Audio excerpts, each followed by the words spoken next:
me at The Informer. Got some good news and I got some bad news today. I like to start with bad news first, and bad news is it's just me today. Just me talking to you about some of the things I've been thinking about and exploring recently. But I guess the good news is that I, at least for me, get a chance to share my thoughts and be a bit vulnerable with you all, which I think is true to who I am and true to the Max Me promise to bring solutions and transparency to the people that we look to service. So the reason for today's episode is really to share with you some of the insights that are coming out of the work that we're doing at Max Me to think about what our next frontier looks like.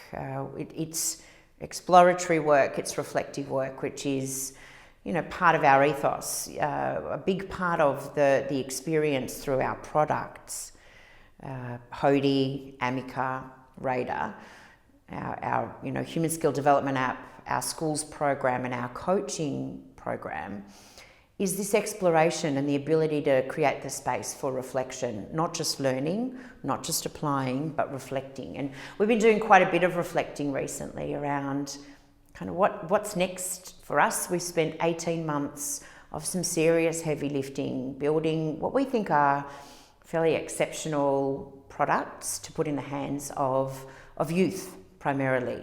Why youth? Because we want to create the workforce of the future that has the best of today, but it has a whole lot more sprinkling of what's required to really catapult workplaces and, delivery of great outcomes for our communities. The workplaces of today they're failing us in some instances. And I think, I've been in a really reflective world on a personal level with all of the things that are in the media at the moment around the really abhorrent things that are happening to some people in their workplaces. And I'm not saying that's the norm.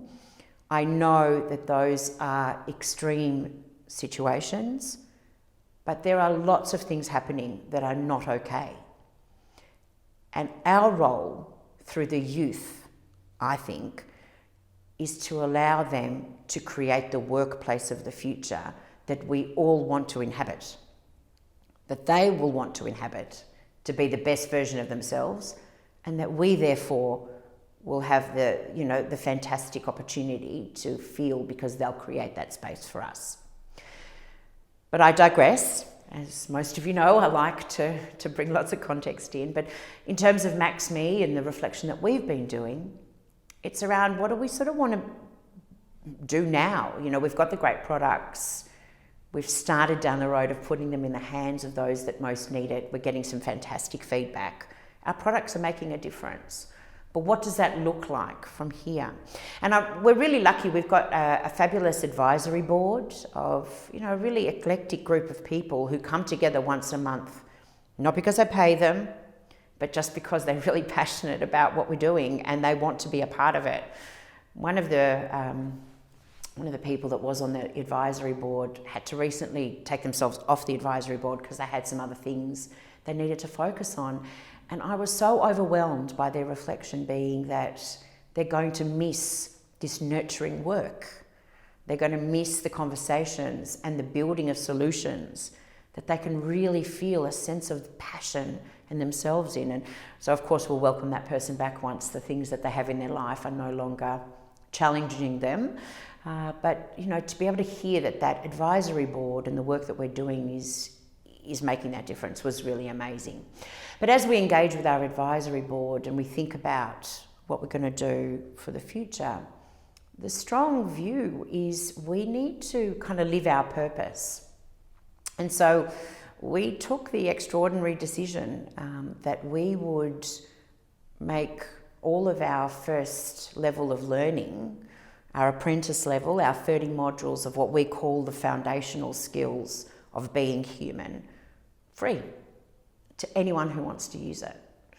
That was a big decision for me as someone who has spent a lot of time, money, effort in developing those modules to say, well, actually, I'm just going to put it out there and make it readily available. There was a challenge at first to get my head around, well, I've got to, commercialize this somehow.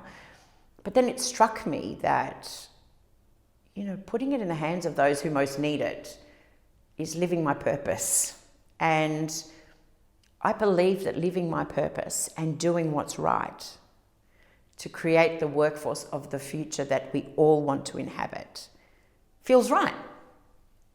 And if good things happen after that, then they're meant to happen. Again, one of my philosophies in life, that everything happens for a reason. People come into your life, you do the things you do for a reason. And so, MaxMe set on this new journey, of really doing what's right. We knew we were always in the business of doing what's right, delivering on purpose, but now we're really feeling very, very, grounded in this realization that we are truly going to make a difference because we are putting our solution, our product, in the hands of those that most need it so that they can create this amazing workforce of the future and be the best version of themselves and serve their peers and their communities, their families really well. Anyway, hopefully that wasn't too much of a ramble. I just really felt that I wanted to share that pivot point with all of you and to let you in a little bit on what's been going on at MaxMe and how we're starting to think about ourselves, our future, and the true difference we're going to make to the society that we see that we're servicing. So thank you. Thanks for listening, and I'll see you next week. Bye.